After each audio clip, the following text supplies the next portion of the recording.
బాసర గుడి చోరీలో ఒక విచిత్రమైనటువంటిది ఏంటంటే, శక్తికి ప్రతిరూపమైన అమ్మవారి ఆలయంలో చోరీ చేయటం. కాళికా అమ్మవారి ఆలయం.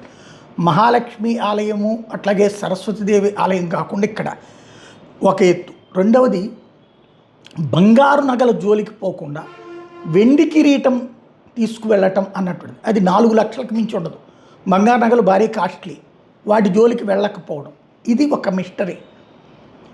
ఇంకొకటి, సెక్యూరిటీ అంతా ఉండగా ఆ సెక్యూరిటీ ఎవరు పట్టుకోకపోవడం, పట్టించుకోకపోవడం, దర్జాగా వాళ్ళు దొంగతనం చేసి వెళ్ళాక పొద్దున్నే అర్చకులు చూశాక కానీ గుర్తించలేకపోవడం. ఇంకెందుకు సెక్యూరిటీ? అసలు దీని మీద ప్రభుత్వ ప్రకటన ఏంటి? ప్రభుత్వం ఏం చెప్పదలుచుకుంది? సరే, సంప్రోక్షణ చేస్తారు, నడిచిపోతుంది. కానీ అసలు ఏం జరుగుతోంది ఇట్లాంటి వాటిట్లో?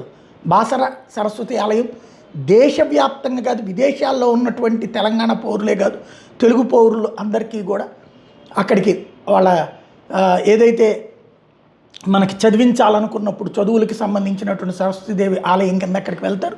అక్కడ ఈ త్రిశక్తులని కొలిచేటటువంటి సంప్రదాయం ఉంది. అంత అందరూ ఆసక్తితో ఉండేటటువంటి ఆలయంలో జరిగినటువంటి దాని మీదన ఏమాత్రం బాధ్యతాయుతంగా స్పందించకపోవడం, బాధ్యతాయుతంగా స్పందించాల్సిన అవసరం ఉంది కదా, ఎందుకు చేయట్లేదు అన్నది ఆలోచించుకోవాల్సింది. స్పష్టతనివ్వాలి ప్రభుత్వమే.